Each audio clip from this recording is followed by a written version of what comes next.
હમણાં એક એડ આવે છે, મને નથી ખબર કેટલા લોકોએ ટીવી પર જોઈ છે. વેલેન્ટાઇન ડે ના દિવસે એડ મેં જોઈ. એક આંટી બેસીને સંચો સીવે છે, બોખા, અને એક અંકલ આવે છે અને એને હીરો ગિફ્ટ કરે છે અને એને કહે છે હેપી વેલેન્ટાઇન ડે. એટલે આंटी એને કહે છે कि अब इस उम्र में हीरा पहन के कहाँ जाऊंगी, અને અંકल એને કહે છે हीरे को तुम्हारी उम्र का क्या पता. આનું નામ સ્નેહ, આનું નામ પ્રસન્ન દાંપત્ય.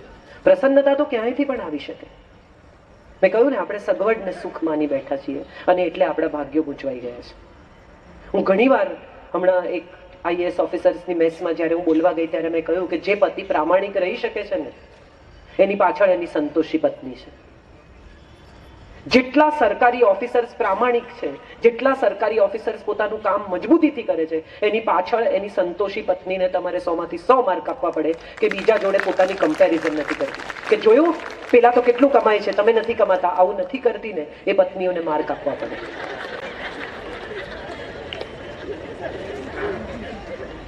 મારે જે કહેવું છે એ કહેવું છે કે આપણા ભાગ્યો, આપણી જિંદગી, આપણું બધું જ આપણે જાતે જ નક્કી કરીએ છીએ.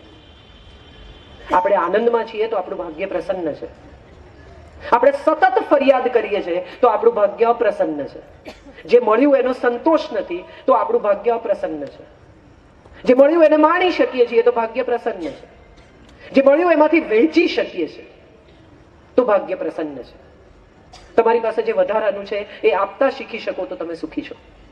કેટલી બધી સ્ત્રીઓએ બ્લાઉઝની થપ્પી મૂકી રાખી છે, વજન ઉતરશે તો પહેરીશ, આપી દો, હવે નહીં ઉતરે, થઈ ગયું. બધા દિવાળીમાં માળિયા પરથી નીચે ઉતારે, બધું. આ વખતે નકામી ચીજો કાઢી નાખવી છે, બધું કામનું ચડાવતી વખતે.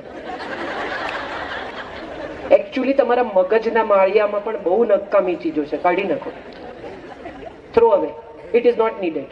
You don't need it anymore. કેટલી બધી 40-45 ની સ્ત્રીઓ એને ફ્રીજ ખોલીને ઊભી રહે કે હું અહીંયા કેમ આવી હતી, પછી કે શું થયું કે B12. પણ એ જ સ્ત્રીઓને તમે પૂછો કે 5 વર્ષ પહેલા, 7 વર્ષ પહેલા, 10 વર્ષ પહેલા તમારી નણંદના લગ્નમાં તમારી સાથે શું અન્યાય થયેલો, એ યાદ છે, અક્ષરશઃ યાદ છે. એને 3 તોલા, મને 2.5 તોલા, આમાં ભૂલ નથી. અને આપણે તરત કહીએ કે 2.5 નહોતા, કે હા હવે 2 ને 60 હતું, પણ વાત તો એની એ જ. ક્યાંય ખબર છે. કોઈ પણ વસ્તુની એક કેપેસિટી છે. એ કેપેસિટીથી વધારે એમાં દાટશો ને તો ફાટી જશે. ધીરે ધીરે મગજની પણ એવી જ સ્થિતિ થાય છે. બિનજરૂરી ચીજો ભરવાની નહીં, કડવી વસ્તુઓને જવા દેવાની. મગજના જીબી નક્કી છે, કમ્પ્યુટર જેવું છે, એની કેપેસિટી નક્કી છે. એમાં એ નક્કી કેપેસિટીમાં સારી વસ્તુઓ ભરશો તો સારી રહેશે, અને ખરાબ ભરશો તો ખરાબ રહેશે, અને ખરાબ ભરશો ને ખરાબ જ રહેશે, તો તમારું ભાગ્ય ખરાબ છે એવું તમને રોજ ઉઠીને લાગશે. શું નથી એનું લિસ્ટ બનાવ્યા જ કરો તો એ તો પૂરું જ નહીં થાય. શું છે એનું લિસ્ટ બનાવો તો સમજાય કે જિંદગી કેટલી સુખી છે. ભાગ્ય એ કઈ જ નથી બટ મનની સ્થિતિ છે. તમારે નક્કી કરવાનું છે કે તમારું મન કઈ સ્થિતિમાં છે.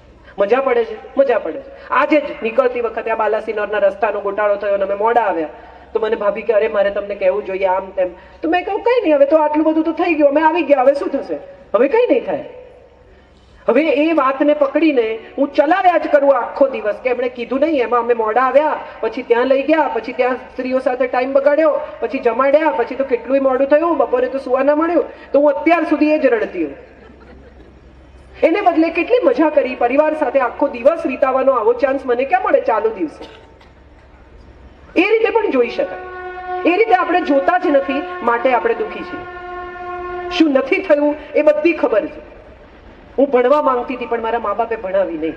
વેરી ગુડ, વાંચી તો શકો ને, લાઇબ્રેરી છે, જાઓ પુસ્તકમાંથી, લાઇબ્રેરીમાંથી પુસ્તકો લાવીને વાંચો, ડિગ્રી કરતા વધારે જ્ઞાન મળશે તમને. એવો વિચાર આપણે નથી કરતા. શું નથી મળ્યું એનું લિસ્ટ કરું.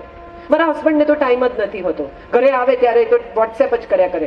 એટલા માટે વોટ્સએપ કરે છે કારણ કે જો એ તમારી સાથે વાત કરવા જાય તો તરત તમે ફરિયાદ શરૂ કરો છો. કેટલી બધી પત્નીઓને હું ઓળખું એવું કે બીજા સાથે તો હસી હસીને બોલે છે. તમે વિચારી જુઓ કે બીજા સાથે ખરાબ રીતે બોલે તો તમને ગમે? અહીંયા આવ્યા હોય ને કોઈ એમ કે અરે વાહ વજન બહુ ઉતારી કાઢ્યું, કે આ તો ઉતાર્યું, તમારે શું? આવી રીતે કોઈને જવાબ આપે તો ગમે તમને? પારકા સાથે તો માણસ હસીને જ બોલે. દિલ ક્યાં ખોલી શકાય, નોર્મલ ક્યાં થઈ શકાય? જ્યાં પોતાના લોકો. તમારે પોતાના રહેવું છે કે પારકા થવું છે? તમારી સાથે પણ દંભ કરે, તમારી સાથે પણ એવી જ રીતે બોલે જેવી રીતે પારકી સ્ત્રીઓ સાથે બોલે છે? કે તમે પોતાના છો? અપોલો હાર્ટ હોસ્પિટલના ઓપરેશન થિયેટરની બહાર એક બોર્ડ છે. એ બોર્ડમાં લખ્યું છે કે જો પત્ની પાસે અને મિત્ર પાસે દિલ ખોલ્યું હોત ને તો અહીંયા ના ખોલાવવું પડ્યું હતું. એ દિલ ખોલવાની સગવડ કરી આપો તો તમારું નસીબ સારું. તમારા પતિ તમારામાં ભરોસો કરે છે, તમારી સાથે વાત કરે છે, તમારી સાથે મજાક કરે છે, તમારી સાથે હસી શકે છે, તો તમારું નસીબ બહુ સારું છે. જે બે જણા ભેગા હસી શકે ને એમણે કદી જુદા પડીને રડવું ના પડે. આ બહુ યાદ રાખવા જેવી ચીજ છે. હું એવું માનતી થઈ છું સમય સાથે કે સ્ત્રીઓ પોતે જ પોતાની જાતને ડિગ્રેડ કરતા શીખી ગઈ છે. હમણાં જ આપણે પ્રાર્થના કરી, દૂસરો કી જય સે પહેલે ખુદ કો જય કરે, મન વિજય કરે. આ પ્રાર્થના માત્ર કહેવા માટે નથી, જીવવા માટે છે. આ પ્રાર્થના જીવી શકાય તો તમે તમારા ભાગ્ય વિધાતા છો. અને બાકી અહીંયા એમણે ગાઈ, મેં સાંભળી, તમે સાંભળી, સુરીલા છે એવું લાગ્યું, પણ પ્રાર્થનાના શબ્દો પર કોઈનું ધ્યાન નહોતું તો નહોતું, વાત પતી. એક સ્કૂલમાં એક ટીચર પૂછે છે કે આ જગતની વન્ડર્સ કઈ છે, અજાયબીઓ કઈ છે? એટલે એક છોકરો ઉભો થાય છે ને કહે છે કે તાજમહેલ છે, બેબીલોનના બગીચા છે, વોલ ઓફ ચાઇના છે, એફિલ ટાવર છે. એટલે એક બીજી નાનકડી બાળકી ઉભી થાય છે ને એમ કહે છે કે ના, આ અજાયબી નથી, આ તો મેન મેડ વન્ડર્સ છે, બિલ્ડિંગ્સ છે. વન્ડર્સ નથી, આ તો મેન મેડ બિલ્ડિંગ છે. એટલે ટીચર પૂછે છે કે તું કે કઈ છે અજાયબીઓ? અને ત્યારે એ છોકરી કહે છે કે પહેલી અજાયબી એ છે કે આપણે સ્પર્શી શકીએ છીએ. We can touch and feel the touch till we are alive. And every touch has a meaning. દરેક સ્પર્શનો અર્થ છે એ બીજી અજાયબી છે. કોઈ ગુજરી ગયું હોય ને તમે માત્ર એનો હાથ પકડો ને તો એને સમજાય કે તમે આશ્વાસન આપો છો. ગાડીમાં બેઠેલી પ્રેમિકાનો હાથ પકડો એ જ રીતે આંગળામાં આંગળા પરોવીને તો એમાં પ્રેમ છે, લસ્ટ છે, એ પણ સમજાય. કેવું નથી પડતું. કોઈની પીઠ પર તમે હાથ ફેરવો તો સમજાય કે આશીર્વાદ છે, આશ્વાસન છે, સ્નેહ છે, સાંત્વન છે. એક પણ શબ્દ બોલ્યા વગર તમારો સ્પર્શ તમારી ભાવનાને અભિવ્યક્ત કરી શકે છે. વિશ્વનો કોઈ પણ માણસની ભાષા સમજી શકે છે. આ બીજી અજાયબી છે. ત્રીજી અજાયબી એ છે કે આપણી આંખમાં પાણી છે, આંસુ છે. અને આંસુનો અર્થ છે વિરહના આંસુ લીલા, ઈર્ષાના લાલ, પ્રેમના ભૂરા. આવું બધું નથી, એક જ રંગના આંસુ આવે છે. અને છતાંય ખબર પડે છે કે દીકરો અચાનક ઘેર આવી જાય ને માં બારણું ખોલે તો હર્ષના આંસુ છે. અરે રે, આ ક્યાં આવ્યો એવું કરીને નથી રડતી મમ્મી. આંખમાં પાણી છે પણ આનંદનું પાણી છે. અને દીકરો જતો હોય ત્યારે એ જ મમ્મી રડે તો એ વિરહના આંસુ છે. આંસુને પણ ભાષા છે અને એને વિશ્વની કોઈ ભાષા નડી શકતી નથી. આ ચોથી વંડર છે. પાંચમી વંડર એ છે કે માણસને ઈશ્વરે સ્મિતનું વરદાન આપ્યું છે, હાસ્યનું વરદાન આપ્યું છે. ગીતાના 15મા અધ્યાયનો પહેલો શ્લોક છે, ઉર્ધ્વ મૂલ અધ શાખા અશ્વત્થ પ્રાકૃભ્ય. માણસ એક જ એવું પ્રાણી છે જેના મૂળ ઉપર છે અને શાખા નીચે છે. માણસ હસી શકે છે. Laughter is a biggest gift that human being ever got. બીજું કોઈ પ્રાણી હસી નથી શકતું. અને સાહેબ, સ્મિતનો અર્થ છે એ છઠ્ઠી અજાયબી છે.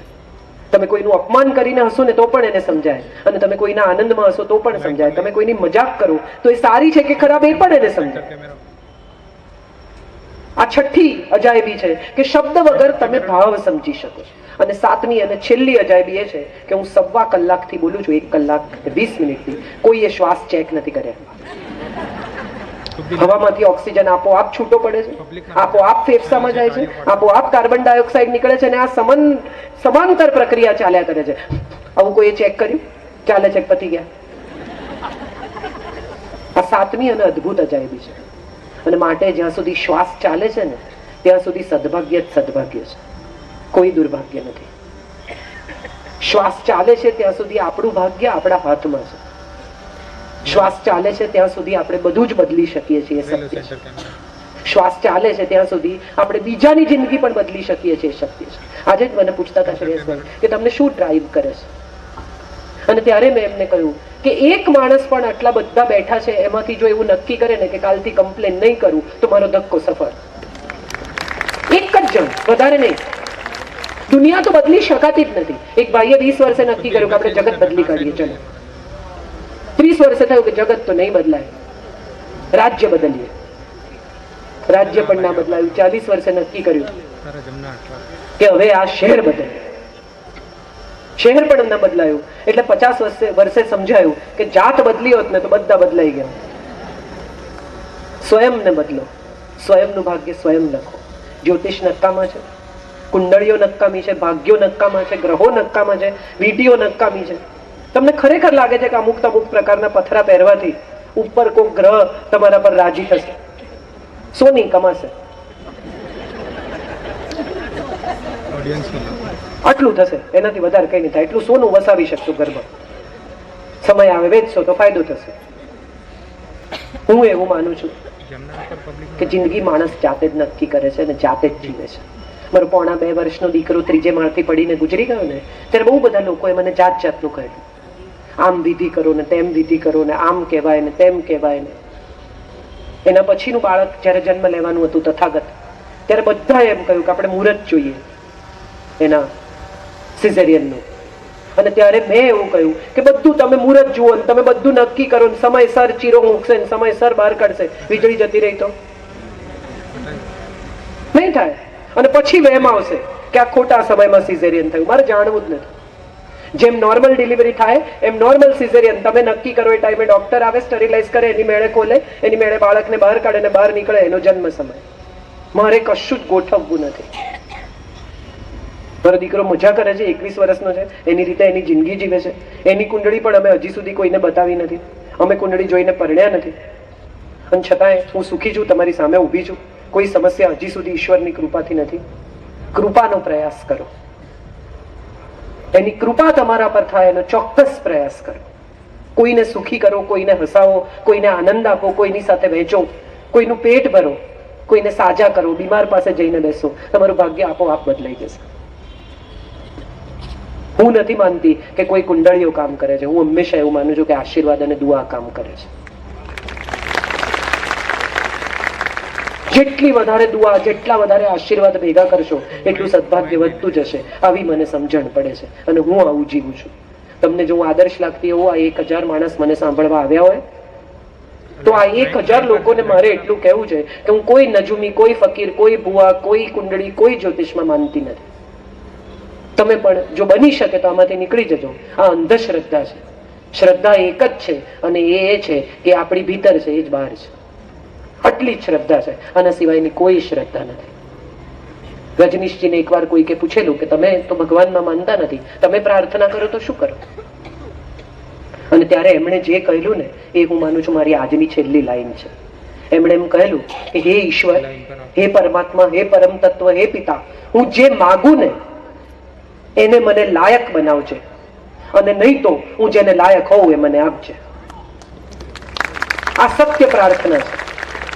અંતે આ જ પ્રાર્થના ફળે છે અને આ જ પ્રાર્થના સત્ય છે. તમે જે માગો એને લાયક થાઓ, અને નહીં તો તમે જેને લાયક છો એ તમને આપોઆપ મળી જશે. કોઈ ચિંતા નહીં. આ જીવનનું સત્ય છે, આ ભાગ્યનું સત્ય છે, આ કુંડળીનું સત્ય છે, આ શ્રદ્ધાનું સત્ય છે.